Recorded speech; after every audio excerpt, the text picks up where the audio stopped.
Every single title contender has dropped points. I felt like Liverpool had a point to prove last night, and in many ways they proved it. The big question was, after the match, was Mikel Arteta just a little bit too safe? I wonder if Manchester City had won, whether or not he would have gone for it a little bit more. It's not a terrible result for Arsenal. It just keeps it alive for the neutral because, of course, they've still got to go to Manchester City. So I think for the rest of us, if Arsenal had won last night, that's the title signed, sealed, delivered. It's not quite at that stage yet. They're all just a little step behind, aren't they? Yeah. There's no killer instinct. It's gone a little bit under the radar because it's a 0-0 draw. He didn't miss golden chances, but he didn't make an impact with Gyokeres in another big game, and it was the same when they went to Anfield and Konate had him in his pocket. And I'd be a bit concerned about that. And it didn't really change when Gabriel Jesus came on either.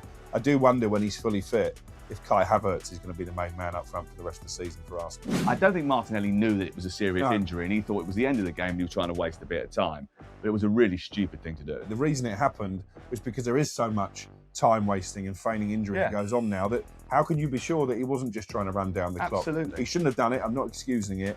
But I think you have to take that into consideration. And Martinelli isn't that type of character. Had he have known it was a serious knee injury, as we fear, he's not rolling him off the pitch. I think he'll wake up this morning and he'll regret it.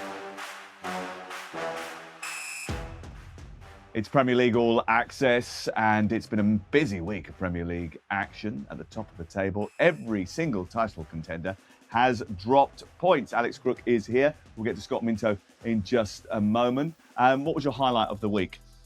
Highlight of the week, I think, was Antoine Semenyo and that incredible last kick of the game, last kick of his Bournemouth career to beat Tottenham. I think sometimes it tells you that the good guys do rise to the top, and he's certainly a good guy. We've got a bit of a $1 million Minto Matterface love-in coming up later. We were in the pub together, and we'll tell you what our favourite moment was later on in the podcast. We're recording this after Arsenal and Liverpool drew 0-0 on Thursday night. And look, it wasn't a thriller-minute swashbuckling game, was it? It was more of a edge-of-your-seat, tense, edgy game, wasn't it, really? Yeah, quite similar to what you and I witnessed at Anfield way back in August when, obviously, on that occasion, Liverpool came out on top with that brilliant free kick from Dominic Szoboszlai. And history did nearly repeat with the one that he put onto the roof of the net. I think if that was on target, it may well have been another sort of smash and grab for Liverpool. But I say smash and grab. I thought second half, actually, they were the better team. And I think you've got to praise their bravery with so many players out, the fact they still took the game to an Arsenal side who've had this incredible home record. And actually, speaking to Arne Slot afterwards, he said it proves that actually, yes, we're not having the best of seasons, but we are still a force to be reckoned with. So I felt like Liverpool had a point to prove last night, and in many ways they proved it. It's not a terrible result for Arsenal, bearing in mind that Villa and City dropped points the night before. I think they had a comfort zone of knowing actually a point would still be quite a reasonable outcome. Is he a new mate now, Arne Slot? Because he told you that you were opinionated and he listens to you when you're in the studio. I've always been a fan of Arne Slot. I've always felt he communicates really well. I preferred. But you liked it because he knew you. Did Klopp, but yeah, I didn't mind that. Like I'm all here for it. He knows how to get me on side. He does. He's got the Keith Andrews school of charm. I thought they were really good second half, and I thought it was interesting they didn't change it. You know, he kept the same 11 on the pitch until he had to make a change when Conor Bradley was injured. And we do hope that that's not too bad, by the way. We'll try and get an update on that before we leave you. But I thought the big question was, after the match, was Mikel Arteta just a little bit too safe? You've said it's a good point in the context of what happened previously. I wonder if Manchester City had won, whether or not he would have gone for it a little bit more. Yes, I think so. I think they had that comfort knowing that the two teams directly behind them had dropped points. And as I said to him afterwards, at the start of the festive period, always going to be a crucial point of the season.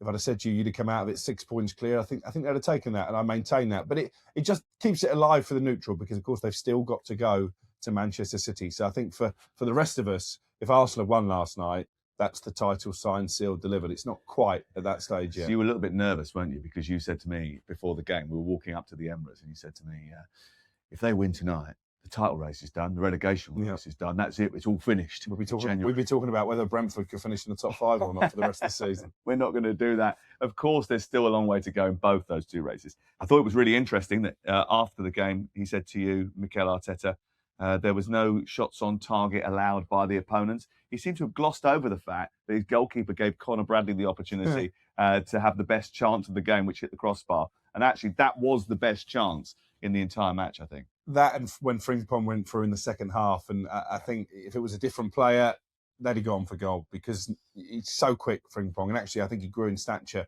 as the game went on. He was pretty much their output. Final delivery wasn't good enough. And Arne Slot admitted that afterwards, that maybe that's an aspect of all their games that they can work on, Liverpool. Well, actually, I thought they got into good areas a lot of the time. In fact, both teams got to the penalty area with some good, neat attacking play, but the final ball into the box just wasn't good enough. And when it was good enough, for Arsenal in particular, there was no one there to finish it off. Well, this is a concern, isn't it? It's gone a little bit under the radar because it's a 0-0 draw. He didn't miss golden chances, but he didn't make an impact with Gyokeres in another big game. And it was the same when they went to Anfield and Konate had him in his pocket. And I'd be a bit concerned about that. And it didn't really change when Gabriel Jesus came on either.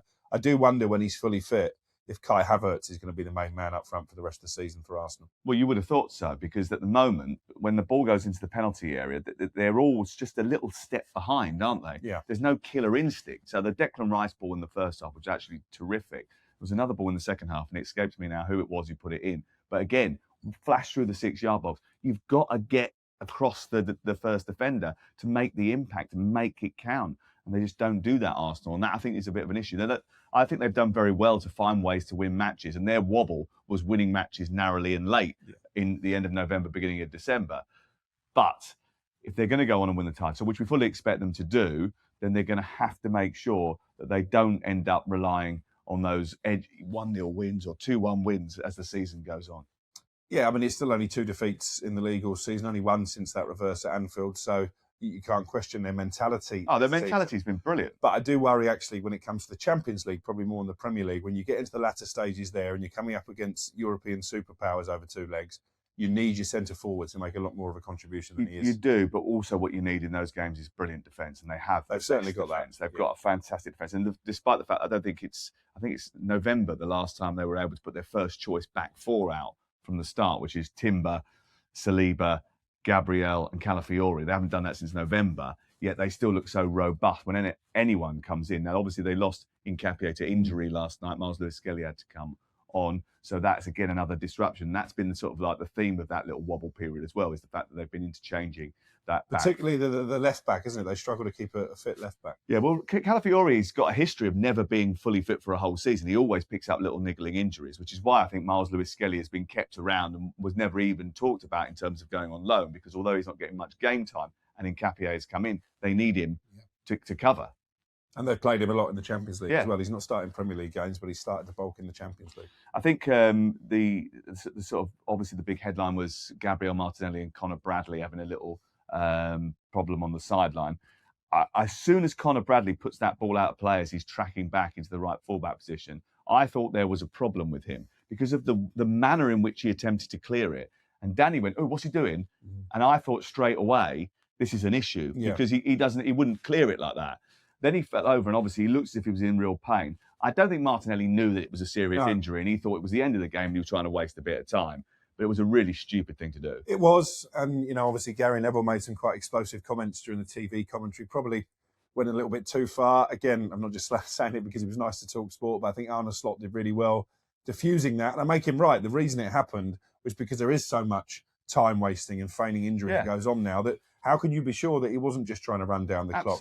He shouldn't have done it. I'm not excusing it, but I think you have to take that into consideration. And Martinelli isn't that type of character. Had he have known it was a serious knee injury, as we fear, he's not rolling him off the pitch and he's certainly not dropping the ball. I think he'll wake up this morning and he'll regret it. He's made an apology already. Of course. And I totally understand that. And I think you have to take that at face value. He wasn't doing it nastily. No. But we do hope that Conor Bradley is okay because that's another problem at right back that they've got. Yeah, and speaking to people there last night, that they do fear the worst. So, yeah, it's a real blow for Liverpool as a club and for obviously a very talented young player as well. Absolutely. Liverpool's season, not stellar, but actually, I think over the course of the last few weeks when they've been accused of being a little bit dull, boring and pragmatic, they've got a level of control in matches which they haven't had for a while. And I think, actually, last night's performance was a step in the right direction for Arne Slot. Well, it's 10 unbeaten now, isn't it? All right, there's been a few draws along the way, but they are slowly but surely cementing themselves in the Champions League places. Obviously, they'd have been aiming higher than that at the start of the season, but after the opening they had to their title defence, I think if they bring Champions League football back to Anfield and they're still very much alive in that competition, I think they'll be satisfied that they've overcome adversity. And, listen, so much has gone against them. And actually, speaking to someone there after the Fulham game, they said Harrison Reed blasting one in from 25 yards. He's not scored from 3 years. That tells you it's not our season.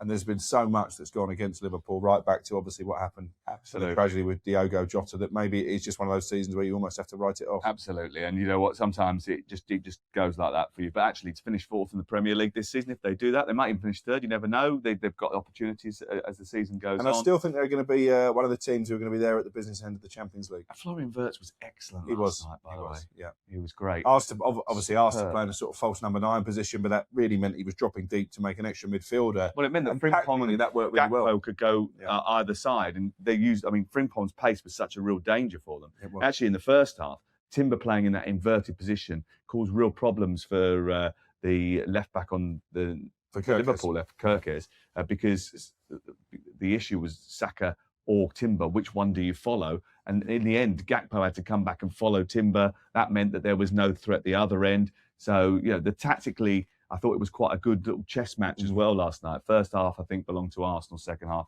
belonged to Liverpool. Did you get home okay, by the way? I got home fine, yeah. Did you? Good, because you didn't get to the ground okay. Did you? I made sure I got on the right tune. Everybody knows, who watches this podcast or listens to this podcast, we spend an inordinate amount of time together. Now, yesterday, we can be staying in different hotels, which spells danger, right? Because that means he has to do some sort of independent travelling, which is a real worry. So he's like on the phone to me all day. What time are we meeting? What time are we meeting? Where am I meeting? What are we going to do? Don't like being left he doesn't to like my own devices in London. He doesn't like to be on his own. Anyway, so we arranged to meet at a cafe. You did. And then I rang you half an hour before we were about to leave. Yeah. I mapped out your route with you. We synced it up. Yeah. You told me exactly what you were going to do. Yeah. I was quite pleased with myself for working that out. I got halfway there and I got a text message from you saying I've got on the wrong train. Yeah. The worst thing is that it took me 3 stops to realise I was heading the wrong direction on the Northern Line. So I had to wait in the cafe for ages. Anyway, I got talking to John, who'd been going to Arsenal since 1962. And one of his big frustrations was that there was a lack of faith in managers nowadays. He said they don't get enough time. Doesn't matter who it is, what club it is, there's always a problem with managers. Funnily enough, that is the subject of the most of the rest of this podcast. So, little secret, we recorded this bit on Thursday morning after the world was set on fire again. What is it with people at the moment? They just can't stop talking. And we had the whole sort of fallout from Newcastle's really late goal against Leeds United. Scott and I were in the pub watching that after we'd finished Fulham beating Chelsea by 2-1. But the main headline to come out of Wednesday night's football was what happened down at the Vitality Football. Christian Romero, the Tottenham Hotspur defender, appeared to have accused the club's hierarchy of telling lies in an explosive social media post. This was pretty shortly after the 3-2 defeat down at Bournemouth. So what is the latest, Alex Crook? Well, it's incredible, isn't it? The number of clubs who seem determined to implode from within. He did take a slightly more consolatory take on Thursday morning, Romero, by actually taking out the word liars, which is how he described the Tottenham hierarchy in the immediate aftermath of that defeat down at Bournemouth. But you had Mickey van der Ven getting involved in a verbal spat with the travelling Tottenham supporters. You had the ridiculous questioning, in my opinion, of Thomas Frank for drinking out of an Arsenal cup. Clearly that was a mistake. The cup was left over from Bournemouth's weekend defeat at home to their North London rivals, but I get it optically when Thomas Frank is under pressure. It's not great. I think there's a lot of frustration. And why are the Tottenham players so unhappy? Are they unhappy at the lack of signings, or, as you suspected quite early on, Sam, are they unhappy because they don't believe that Thomas Frank, the former Brentford manager, is the man to lead them? I think it's probably a combination of the two. But either way, this looks pretty damning now for Frank. I thought they played all right, Tottenham. At 2-2, Mickey van der Ven has a header which is brilliantly saved by Petrovic, one of the few saves he's made, actually, the Bournemouth keeper, in recent weeks. If that goes in, we could be talking about another away victory. And you have to remember, before last night, only Arsenal had taken more points on the road than Spurs. I don't think it was a performance that deserved booing. It certainly wasn't lack of effort, lack of endeavour. You can't accuse Thomas Frank of negative tactics. In fact, the second half was probably as much like an Ange Postecoglou game as we've seen this season. But these Spurs fans are not having him. And I don't think that is going to change anytime soon. Tottenham are 14th in the Premier League after 21 games, the exact same position as they were last season under Ange Postecoglou. Then Postecoglou decided to prioritise the Europa League. I wonder if Thomas Frank is going to prioritise the Champions League, Scott. Could be a possibility. They were 8 points above 17th, the position they ultimately finished, but are only 6 above Nottingham Forest, who are in that place now. Only 4 teams have had fewer shots this season than Spurs, although they have been clinical with their 30 goals better than 8 other teams, so their conversion rate is particularly high. But it hasn't been swashbuckling, entertaining football, despite the second half performance yesterday. They also rank 16 in the Premier League for touches in the opposition penalty area, but top another unwanted stat, errors leading to shots. What's the problem, and is Thomas Frank rightly being scrutinised? Yeah, I mean, he's rightly being scrutinised, but this is a Tottenham Hotspur club that really has been in disarray for years off the pitch with the way that they've dealt with the transfers. Yes, they've stepped it up in terms of actually bringing players in, but the wages to transfer fees tells you that actually they're not buying ready-made players that can take them forwards. And look, well done to Spurs. And they've shut up a few people for a few years in terms of not winning a trophy for so long. But you judge a team on the table, and those 3 last season were always going to go straight down. Spurs were the worst team of the rest. So it was such a massive, massive job. And look, I really feel for Thomas Frank. I feel like if he's given time and money, he can turn it around. I do think he's capable of making the step up. I think, as Crookie says, the Arsenal Cup is just really big man up there. Did you really have to do that to me right now? Optically, it just looks terrible, but it's not important at all. There's so much wrong. Look, he's still got a lot of injuries. Don't forget, going forward, the likes of Kulusevski and Solanke, Maddison. So there's a problem there. And as Quickie was saying, they played well, actually, at the Vitality and could easily have nicked it themselves. But sometimes if a fan base isn't going to have a manager, it makes it very, very difficult to turn it around. I want to see him given at the very least towards the end of the season. I want to see Enoch and the Lewis family coming out and making a statement, or at least the sporting directors. Too many sporting directors. You and I touched it on air when we were talking at the Fulham-Chelsea game. Sporting directors don't come out and take enough responsibility. It's all about the manager all the time. And I feel for him. He's a good manager. He is ready to step up, but he needs help, and he's not been given that. This is the key thing, isn't it? There's so many sporting directors that pull the strings at football clubs. They bring in the players, they hire the managers. Yeah, it's the manager, the head coach, the man who just all the responsibility he has is on that first team. It's him, not the scouting department, not the medical department. The guy who runs the sporting empire is in charge of all that.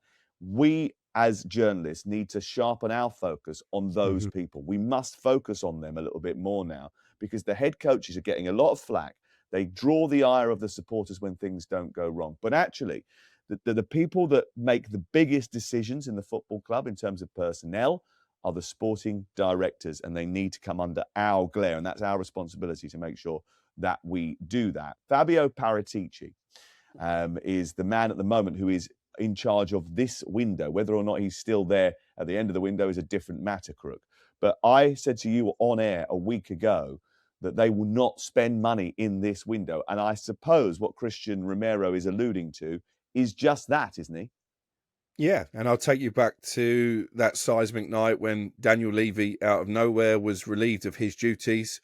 I went on air and I said this is because they want to sell the football club. They think that having Daniel Levy still front and centre with the toxic relationship that he has with the Spurs fans would hamper that process.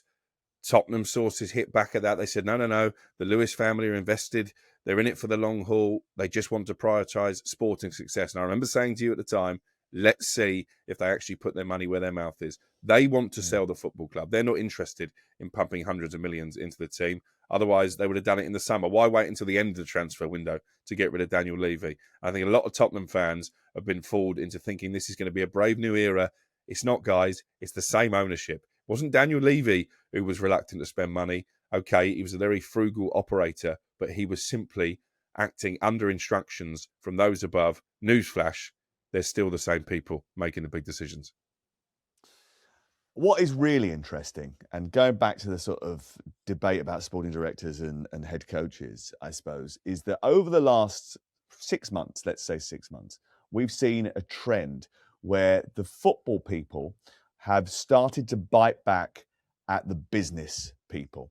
And if you listen to Enzo Maresca, Ruben Amorim, now Cuco Romero, they are basically saying that there is a divide between the football people and the business people. The business people want to control costs, think that they know how to run an enterprise, but the football people are saying the two don't mesh properly. Ruben Amorim saying, if you want me to be a success, I have to be able to bring in these players and do this. Enzo Maresca, if you want me to be a success with this group of players, you have to allow me to do this. But the restrictions that are being placed on them from above are, in their opinions, hampering them. And I think you've seen a more vocal football department biting back at the lack of scrutiny that the sporting directors and the business arms of the football clubs are actually under. Scott Minto. Look, you're absolutely spot on. And I always try to put myself into the other person's shoes. And in terms of the owners, if they either haven't got the money or don't want to put it in, they're the ones who's putting their hand in their pocket. But if they don't, come out and say it. Come out and say, look, we're not doing this, and don't leave the head coaches there to get all the flack. Because, we can talk about Enzo Maresca, whether we like him or not. I liked him, you not so much, but I thought he did a great job. That's not true. That's Okay. not true. I just wasn't in love with him. There's a difference. I'm not in love with him. I'm just trying to defend him. Anyway, what I'm trying to say is there's a new breed of head coach that actually we sort of think, oh, well, don't fight with the owners because there's only one winner. But they know what they're doing. You can talk about Nuno Espirito Santo when he was at Forest as well. Add him to the equation of those head coaches. They know what they're doing, and they're not willing to work under the parameter that is being given. Now, I totally agree with you. Everyone's saying Enzo Maresca, they spent $1.5 billion, should be fighting for a Premier League title. This is absolutely terrible. Why are you taking off certain players? He's not in control. And if he's not in control, then it needs to be out there that the head coach is just a part of the cogs of the wheel, when actually the whole thing comes from the sporting directors and the owners. We need to hear that. Yes, we do. Obviously, the world is on fire at the moment. Frank is under scrutiny. How much scrutiny is he under, Crook? Could there be a possibility that they end up moving on from him before they play Aston Villa live on talkSPORT at the weekend? Or is that something that you think will be put on the back burner? How much pressure is he under? I'd be surprised because I think the hierarchy really want Thomas Frank to work out, particularly the chief executive, is it Vinay, who came in from Arsenal in the summer. They seem to have a really close relationship, but it's difficult when almost an entire fan base seems to have turned against the manager. I think it's very difficult to win that around. And as I say, I do wonder, how much of Romero's frustration, how much of Van der Ven's frustration, as well as being aimed at the board, is also being aimed at the manager. And I think you can't not come back to those images on the pitch when both Van der Ven and Jed Spence refused to acknowledge his handshake. That probably was where it all started to really unravel for Thomas Frank. I've got no confirmation of this in any way, shape or form, but I woke up on Thursday morning. Crook got annoyed with me because I didn't answer his phone call. But I woke up on Thursday morning to several messages about the situation at Tottenham. And I thought then, listen, there's no sort of imminent announcement, I don't think, but I do think that there's a problem here. Scott? Yeah, look, the only thing I'd say is about that particular incident. I mean, maybe football has moved on, but that used to happen all the time. The managers used to say things, and when you're in that real mindset of you've just lost the game, you're gutted, the fans are on at you, the manager might say something to you and you might tell him where to go. So back in the day, I wouldn't read too much into that. Now there might be a little bit more, but there's just bits and sort of pieces of this jigsaw that seem to be coming together that add towards, I worry that something's going to happen. And but ultimately, it is down to the owners. And if the owners realize what's going on, they need to, if not come out and give it the dreaded vote of confidence, but actually then just say to Thomas, look, we're going to look after you. We're going to give you some money. But the worry is, as Crookies just said, actually that's not what they're about here. That they're just about trying to sell the club. I think the next few games are vital, Sam, aren't they? Because obviously we're going to preview Aston Villa in the FA Cup. You would imagine Unai Emery might make changes for that game. Thomas Frank is going to have to name his strongest possible team to try and keep that dream of silverware alive. West Ham at home is a game they simply have to win, but we know about the rivalry between the two teams. Burnley away is their other Premier League fixture they've got left in January. Again, that has to be a must-win. And then they've got Dortmund at home and Frankfurt away, two tough Champions League games. Obviously, it's not a guarantee they make the top 8 in that competition. So I think he'll get a little bit more time. But if results don't improve over those matches, then I think the Spurs board will have a decision to make. And there were whispers at the game last night that Mohamed Kudus' injury is not going to be short term. Obviously, they've already sold Brennan Johnson. That does leave them really short in the wide areas. And has anyone seen Dominic Solanke, by the way? No, not for a while. Have you? It's bizarre. It's almost like we don't talk about the fact that Tottenham's record signing is out injured and has been since the start of the season. Yeah, and he was talking about that, wasn't he, this week? You know, Kulusevski's still out, and it's not a short-term problem. Maddison has obviously been out for a long time and will be, which is an issue too, which is all the things he's having to deal with. A couple of other big stories. You said we'll get to Tottenham versus Aston Villa in terms of a preview. Let's cross our fingers. We might not. We've got so much else to talk about. Let's focus a little bit on managers' situations. Rosenior, as we are now allowed to call him, Liam Rosenior, not Rosenior. We're allowed to call him Rosenior. We've checked. We've had it ratified. It's okay. He was at Craven Cottage on Wednesday night, but so were Chelsea fans who are not happy with Begdad Eghbali. I spotted it early in the game. There's a big banner, blue co out. We want our Chelsea back. And the Chelsea fans were turning on Begdad Eghbali, singing, and I'll try and paraphrase this, F off Eghbali, you're not wanted here. And it was quite a loud chant, wasn't it? And the fact that he's being targeted personally means that the Chelsea supporters have started to drift their gaze from what is happening on the pitch to the boardroom, Scott. I mean, my goodness me, mate, this is a podcast on its own here, isn't there, in terms of length of time. But the Chelsea fans clearly are not happy. Now, I know I've heard other people sort of saying this and sort of getting stick from the Chelsea fans, but I don't mind saying it at all. Please get behind Liam. The fans, any fan, don't realise how powerful they are. When you walk on that pitch, doesn't matter how much someone's earning, they're not robots, they are human beings, and you can say he's on $100,000 a week or whatever, should be able to take it, yes, 100%. But actually, human nature will tell you, when you get people like even like Alan Shearer talking about confidence, even he can be affected by confidence. So have the protests, do what you want to do. I don't particularly like what's happening here, but the model is very different. When you come to the game, the lads need your support. And look, we were there at Craven Cottage. I thought they were great. I thought they were brilliant, and they were supporting the team throughout the whole game. Just make sure you do that. But there's no doubt about it. It's not that I worry for Liam, but if they don't hit the ground running, you only get one chance at a first impression. And there's a lot of Chelsea fans who are already not having Liam being appointed. He is a brilliant coach. He's a great communicator. He hasn't got the experience that we all perhaps believe a Chelsea head coach should have, but give him a chance and get behind him for sure, because he needs that and the lads need that. And number one issue to resolve might be a discipline problem, because Chelsea seemingly can't go through 90 minutes without having someone sent off, Scott, which is a bit of an issue. It's now 8 players and 1 manager who has picked up a red card this season after Marc Cucurella was sent off. That just, I think, points in the direction of a naivety and a lack of experience amongst the group. And it was actually in sharper focus straight after that sending off, where everybody started kicking off at the referee, and he booked 3 players from Chelsea in quick succession for dissent. I mean, I said it on air to you. Who's the captain of this team? Someone has got to take charge. The problem was the captain was Enzo Fernandez, and he was one getting booked.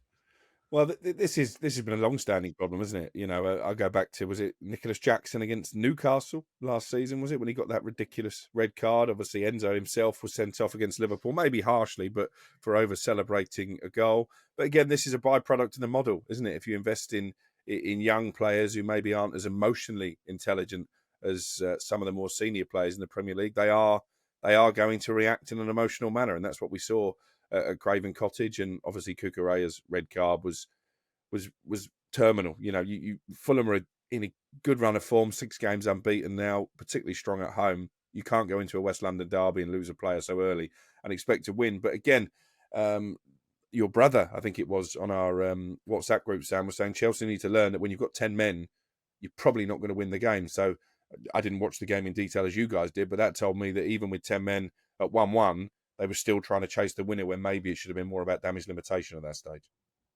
Yes, that last part of the game was a bit chaotic, and they invited a bit of pressure towards the end. I thought they did really well, actually, for most of the game with 10 men.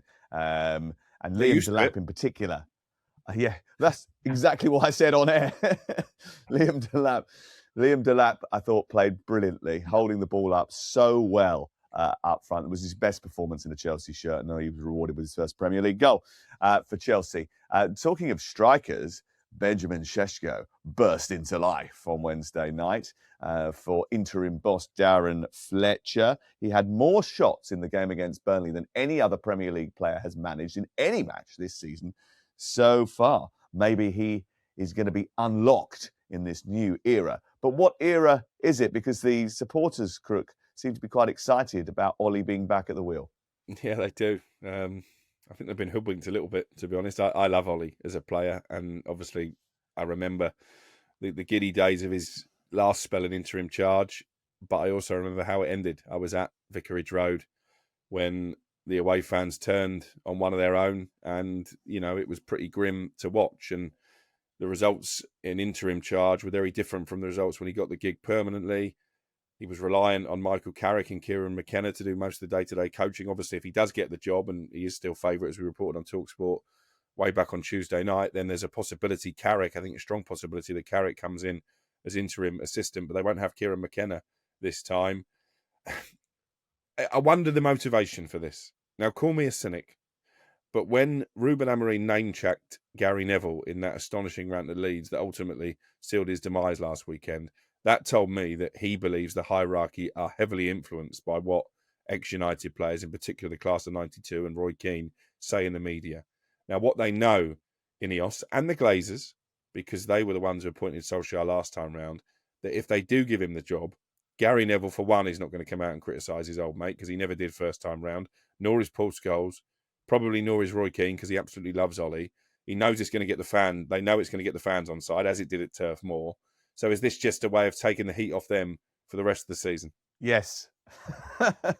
In many respects, in the short term, this is a good thing, because he's not. Everyone knows he's not going to go on and be the permanent coach, so he can be that Ollie. Well, he doesn't know that. He thinks he's got a second shot at the big job. He does. Does he? My goodness me.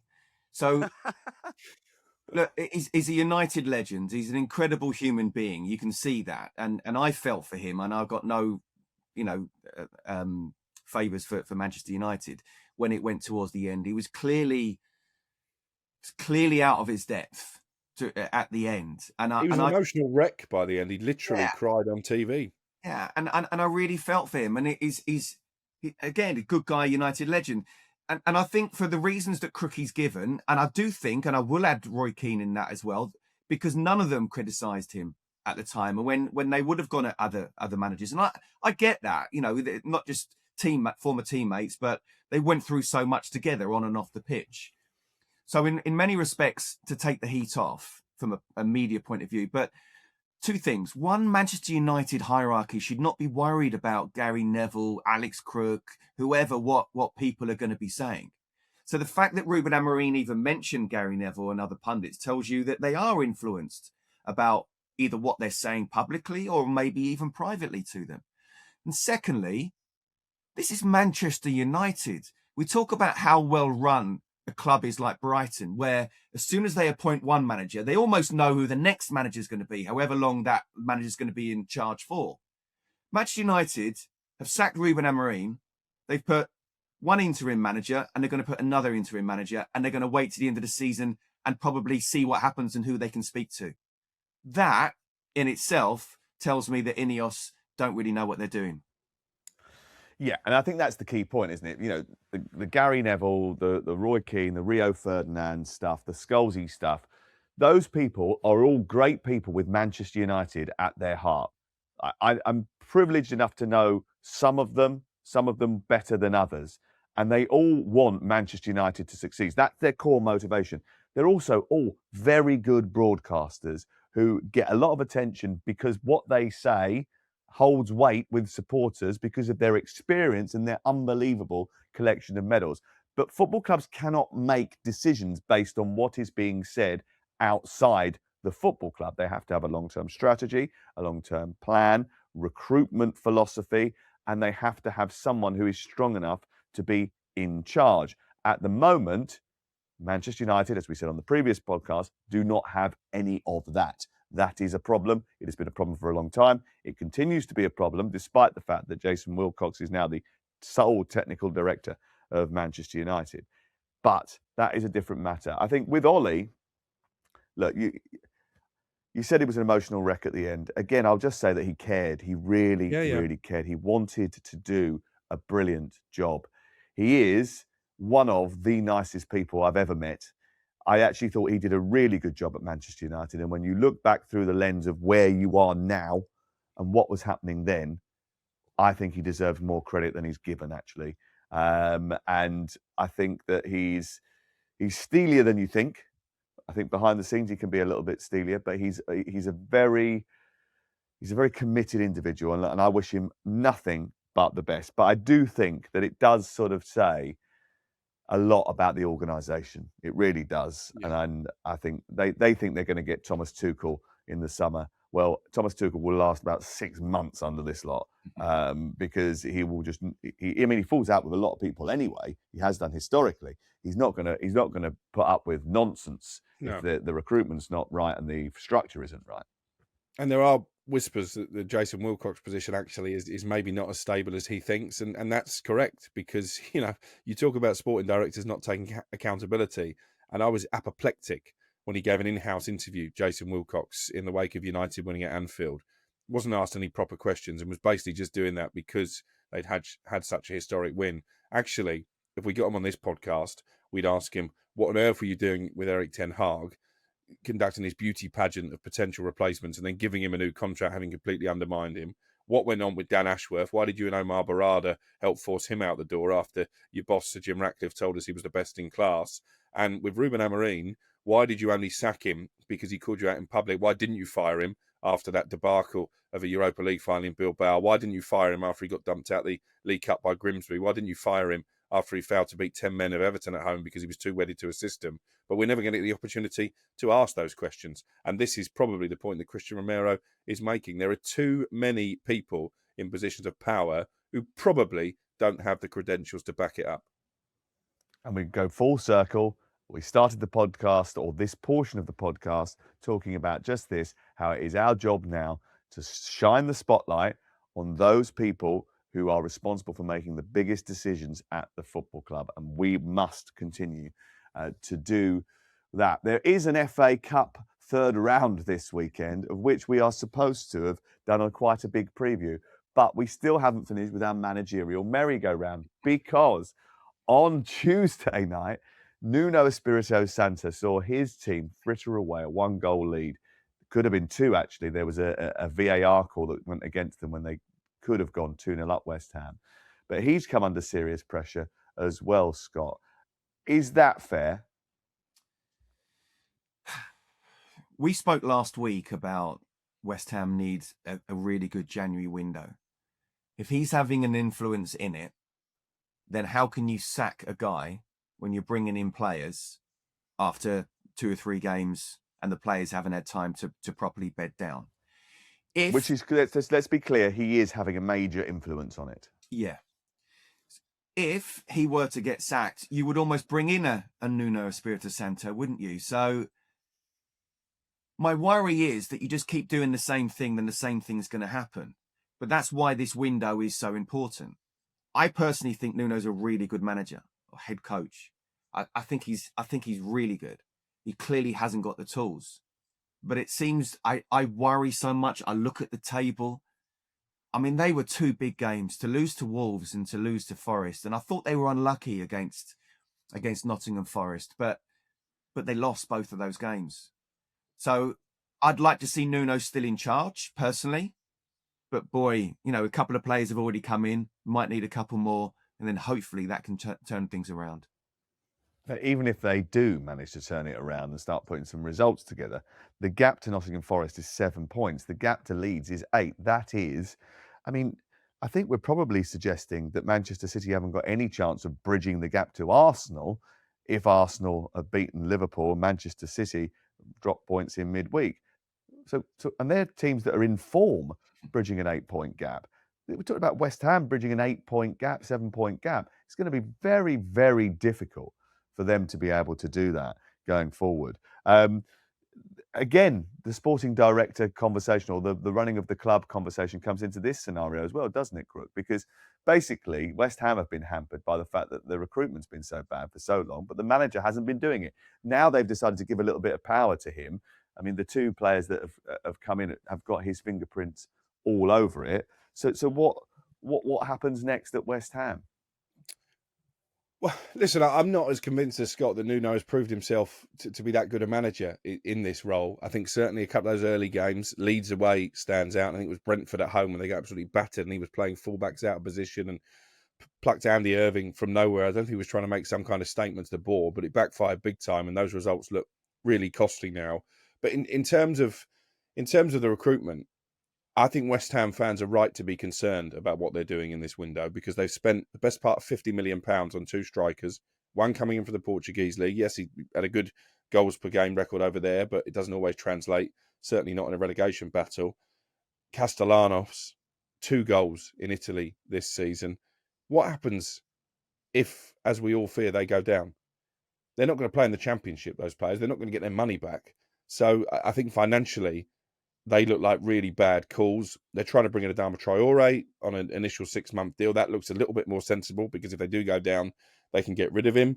Mads Hermansen, they're trying to sell and bring in yet another goalkeeper. And that, for me, sums up the chaos that has been West Ham. They allow Graham Potter and his recruitment team to sign a goalkeeper. He plays 4 games in the Premier League. He lets in bags of goals. We never see him again. Potter gets fired and they're lumbered with this £15 million signing. And I get mixed messages about Nuno's future. One day I hear that David Sullivan is considering changing and Slaven Bilic is on standby. The next Sullivan's telling people, well, why would I spend £50 million on 2 strikers and then sack the manager? Well, because you've done it before, David. You backed Graham Potter and you sacked him. So I think the whole place is a mess. And I'm told actually financially, if they go down, they're in big trouble, West Ham. I told you this the other day. They lost a lot of money last year. And as a result of that, if they go down and don't come straight back up, then there is problems on the horizon. And actually, speaking to Jacob Steinberg, who follows them quite a lot for The Guardian, he did a piece on talkSPORT earlier in the week where he said he thinks if West Ham get relegated to the Championship, there's every chance they'll get relegated to League One, which is a little bit of a concern. Come on. No. Well, look at the downward trend of teams that have been in that situation before. I'm not saying he's right.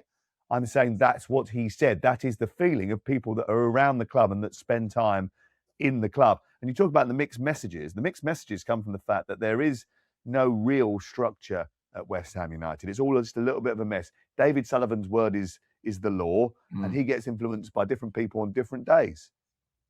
Look, I can't disagree with that. And there needs to be a proper strategy. And we talk about sporting directors, and his appointment of sporting directors hasn't gone down well. But look, you can always throw a Luton, but I can always throw teams that have gone down and gone straight back up as well. That's not to say that I'm saying they would. It's a brutal division, the Championship. And from a financial point of view, where would they be in terms of trying to get rid of players? But no, I'm not having that one, to be honest. Do you think James Ward-Prowse might actually get a game if they went down to the Championship, though? Because for some reason unknown to anybody, he's just persona non grata. Bearing in mind that James Ward-Prowse is not a bad egg, right? He's definitely not a bad character.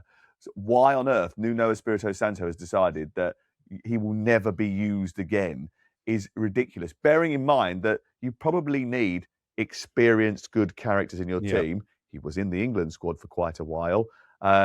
You need someone who can, I don't know, maybe create a chance from a set piece. I think he can pretty much do that with good regularity. He may not have the legs in midfield, but there isn't anyone who's got legs in midfield.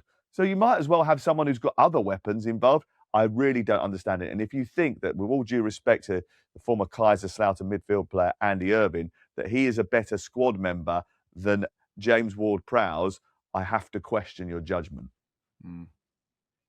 Don't think it's gone down well in the dressing room either with James Ward-Prowse's teammates, the way that he's been treated. And again, that's maybe an issue that Nuno has to deal with. I'm told he can be quite aloof, which is not that surprising. So, yeah, I mean, it's a deadly cocktail as far as West Ham are concerned, because as you've already mentioned, you just don't see the teams above them dropping sufficiently enough, even if West Ham find a run of form, which I'm not sure they're capable of. And I'm going to be at London Stadium on Sunday. It's going to be half empty. They've got QPR at home in the FA Cup. QPR are going pretty well in the Championship. I think this has got upset written all over it, and that will just add to the pressure on the manager. Okay, so a couple of FA Cup ties that we should look at. West Ham versus QPR. You've gone upset. Portsmouth against Arsenal I'm going to on Sunday. It's live on talkSPORT, but I'll be doing it for the TV. That'll be an interesting game. Arsenal will probably win that. Portsmouth not in the greatest run of form, but John Massini, a very good manager. Leeds Derby is quite interesting. Is it Derby Leeds at Pride Park because of the Brian Clough sort of connection? And of course, the Scott Minto Derby on Saturday night at 8 o'clock, as they are calling it. They're selling tickets. The Scott Minto Derby, Charlton against Chelsea, 8 o'clock. Are you looking forward to that? Yes and no. Honestly, yes and no. Is there a possibility that both teams can win? I don't know. You're going to buy a half and half scarf, aren't you? Do you know In fact, if you don't buy a half and half scarf, I'll be very, very disappointed. I want to see you on the next pod with a half and half scarf on. Bless the guy in the Charlton Club shop. He texted me. He said, "Have you got a photo of you in a Charlton shirt? Because I'm going to try and do a half and half with a picture of you." And I'm like, "No, I haven't. Can we find something off the internet?" And I don't think he's been able to do it. So, They can't find a picture of you in a Charlton shirt? Well, it needs to be a sort of, I don't know, close up of a face and an actual. Has he not heard of Google? Google? Those old, Merlin sticker albums? You must have featured in those. I probably did. We used to call them Panini. I don't keep any memorabilia, to be honest with you. I've got 3 shirts and that's it for my career. I think the Premier League ones were called Merlin, by the way. I've got the only one I completed, which was 94-95 up in the loft. It's definitely Merlin on the cover. Oh, yeah. Have you got the 94-95? I'll have to have a look. I'll have to dig it out. But I tell you what, though, Sam, just on the game. No, I know. Apparently, that's not good enough. Look at that. Hey, look at the fine specimen. Look at that, like a young Dean Gaffney. He too was well hard. Anyway, can I just say one brief thing about the game? It's a great thing for Charlton to be having the world champions come into the Valley in that sense, and the pressure about, look at Crook, he's shaking his head. World champions, I'll repeat. So it's on the shirt actually, Crook, if you look close enough. So, but Charlton obviously haven't been in great form recently, so it's almost an escape from reality from that point of view. But fascinated to see it's Liam's first game in charge, the team he picks, especially with Arsenal coming up just a few days later. Yep, that is huge. Before that, Macclesfield entertained Crystal Palace, the lowest ranked team in the competition, against the team that won the competition last year, the holders, Crystal Palace. That'll be an interesting game. And Newcastle-Bournemouth, I think, is quite interesting as well. Eddie Howe, after that terrific win for Eddie Howe and his team on Wednesday night, it was so dramatic. Scott and I were watching it the last few minutes. We were trying to have a conversation, quite a serious conversation, actually. And we couldn't concentrate on our conversation because the game was so good. We just kept going, look at this, look at this, look at this. It's unbelievable. And then that last-minute goal from Harvey Barnes, and Scott just leant over to me and he went, "There's something magical about St James's Park, isn't there?" I said, I think there is. Anyway, Scott, thank you very much. Crookmeister, thank you very much. Obviously, this is a very different podcast to what we would usually do on the basis that everybody's trying to get fired or has been fired or is about to get replaced. So there's a lot more discussion. In fact, we were a little bit surprised that we've managed to record, I think this morning, nearly 40 minutes of footage and audio, and neither of us have had a text message saying someone has gone, which has been the theme of the last two podcasts. Crook, so I'll see you on Friday morning for White and Jordan. In fact, right now, I think. And Scotty, I'll see you next week.